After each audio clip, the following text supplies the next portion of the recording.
Yo, salut tout le monde, c'est Fanny Fat à l'appareil, j'espère que vous allez bien. Aujourd'hui, on va se retrouver pour une nouvelle vidéo. Et cette nouvelle vidéo, en fait, on va parler tout simplement d'un one-shot. Et en fait, tout simplement, il s'agit du one-shot, euh, le meilleur que j'ai lu, en fait, le one-shot manga, bien sûr, le meilleur que j'ai lu de ces dernières années. Franchement, j'ai surkiffé ce manga. Bon, avant toute chose, comme d'habitude, n'hésitez pas à liker et partager la vidéo sur vos réseaux sociaux, à vous abonner à la chaîne et activer la petite cloche pour ne rien manquer, et à laisser des commentaires pour donner votre avis sur ces one-shots. Bon, on va directement commencer, trêve de blabla. Ce one-shot, je vends la mèche, c'est Blue Phobia, donc chez Glénat Édition. C'est un one-shot en à peu près 400 pages qui va nous narrer l'histoire d'une maladie. Une maladie, en fait, qui va transformer les os en minéraux bleus. Les os transformés ainsi en minéraux bleus vont devenir hyper résistants et surtout, ce minéraux en fait a une valeur scientifique très importante puisque ce minéraux est un peu l'énergie du futur qui va pouvoir remplacer le nucléaire, etc.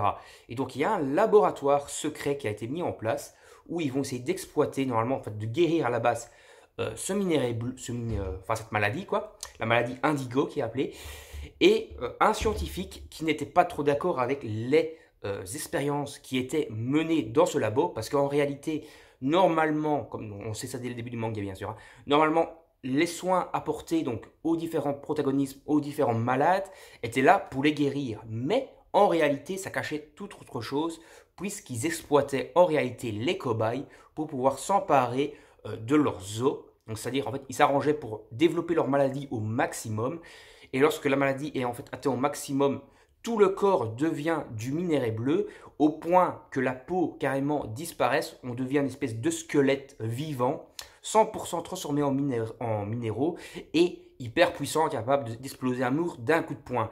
Mais lorsqu'on a atteint cette forme finale, on a le corps transformé en minéraux à 100%, et donc ils essayent à ce moment-là de tuer entre guillemets les cobayes pour s'emparer donc de ces minéraux, les revendre à prix d'or pour l'utiliser comme énergie du futur. Comme je le disais, le protagoniste principal de l'histoire en réalité n'était pas d'accord, c'était un scientifique qui était là lui pour soigner cette maladie, et lorsqu'il va voir toutes les exactions, il va essayer d'arrêter tout ça et de sauver les cobayes. Mais bien sûr, ces chefs ne seront pas d'accord avec ça et ils vont lui effacer la mémoire. Voilà, donc début du manga, on va se retrouver avec notre héros amnésique qui va être sauvé par une malade indigo, donc on voit ici sur la couverture, qui va le sauver et ils vont essayer de s'échapper du coup de l'île où ils sont enfermés. Voilà, là je vous ai résumé grosso modo les 50 premières pages du manga pour vous donner envie de vous procurer l'histoire. L'histoire va donc être toute une évasion avec un héros amnésique qui va tout faire pour récupérer ses souvenirs. On va en apprendre beaucoup plus au fil des pages sur la maladie indigo, sur différents protagonismes, sur d'autres membres qui possèdent cette maladie, sur des personnes qui ont cette maladie mais qui ont réussi à la cacher et qui font entre guillemets un peu une vengeance, qui sont occupés à préparer une vengeance dans l'ombre, etc. C'est franchement génial, tout ça en 400 pages. C'est vraiment un manga super que j'ai adoré. Pour ce qui est du dessin, je vais vous montrer quelques pages. Je vais essayer de ne pas vous spoiler quand même l'histoire. Bon, il y a des pages un peu trash, genre ceci. Voilà, donc ce n'est pas à te mettre spécialement en toutes les mains. Comme vous voyez ici, il s'agit un peu d'un charnier de cadavres pour créer tout simplement des os et de la maladie indigo. Le scénario en lui-même est plutôt, comme je vous l'ai dit, excellent. Et le dessin vraiment sert beaucoup le scénario, puisque le dessin est franchement de toute beauté. Ce manga, comme je vous l'ai dit, est chez Glénat. C'est un manga qui a été réalisé, donc dessiné et écrit par Eri Tsuchiroyoshi. Voilà, bon, je pense ça assez mal, bien entendu, comme d'habitude. Vous avez l'habitude avec mon anglais légendaire. Et comme vous voyez un peu, la maladie indigo va, comme on le voit en tout cas sur les jaquettes, va un peu remplir tout le système nerveux, tout le corps des patients, et au point, comme je vous l'ai dit, de apparaître tous les os, quoi, surtout vont transformer.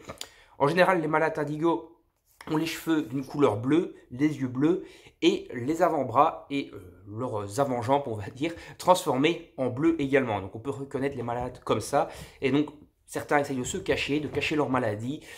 Comme je le disais, cette maladie est un peu, les minéraux plutôt sont source d'énergie, et donc comme je disais, des personnes mal intentionnées veulent s'en emparer, mais également des personnes qui cherchent à se venger, qui possèdent cette maladie indigo, peuvent se servir entre guillemets de la faculté que leurs os procurent une énergie infinie pour se servir, pour se venger. Voilà. En gros, ils veulent par exemple essayer de créer des bras cybernétiques, utiliser l'énergie de leur corps, comme ça procure de l'énergie, pour alimenter leurs bras cybernétiques et se battre de façon beaucoup plus puissante. Également, il faut savoir, et ce n'est pas encore d'actualité d'après mes renseignements, mais que l'auteur a l'intention d'étoffer un petit peu le récit et d'en faire un animé. Et j'attends cet animé avec énormément d'impatience parce que le manga est franchement génial. Comme je vous l'ai dit, il y a énormément de retournements de situation, il y a quelques phases de combat qui sont franchement très stylées. Comme je vous l'ai dit, en fait, la maladie indigo, ça va transformer les os des personnages en minéraux. Et donc, ça va renforcer le poids également de leurs os. Ce qui va rendre également leur poids beaucoup plus grand. Par exemple, quelqu'un qui pèse normalement 50 kg, classiquement, va en peser 150 à cause du poids de ses os. Donc, du coup, ça va fatiguer également son organisme et son corps. Mais comme ses os sont beaucoup plus lourds, il peut donner des coups de poing avec, par exemple, une puissance énorme. Et par exemple, une frêle jeune fille d'une cinquantaine de kilos classique va en réalité en peser beaucoup plus et coller une grosse patate de quoi étaler un mec qui en pèse 100 kilos normalement facilement et donc se retrouver avec une force quand même terriblement décuplée.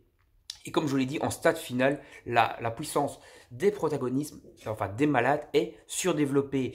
Ce qui va permettre également, comme je vous l'ai dit, c'est-à-dire les malades en phase terminale sont carrément des squelettes, ce qui met un côté très horrifique au récit sur ces passages-là, où ils vont devoir échapper à un squelette transformé totalement, avec limite encore le sang comme ça qui coule sur les os du squelette. Voilà, donc un côté très horrifique aussi, tout un côté très science-fiction. Franchement, beaucoup de mélange de genres dans ce manga qui est franchement de toute beauté. Donc, c'est un manga, comme je vous l'ai dit, au prix à peu près de 10-15 euros. Moi, je crois que je l'avais payé 12 euros. Je l'avais commandé sur Amazon. Voilà, vous pouvez le trouver normalement dans le commerce.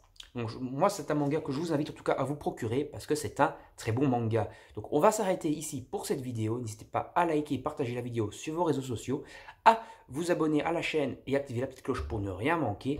Et bien sûr, à donner votre avis dans les commentaires. Moi, je vous dis salut, à la prochaine, bye bye.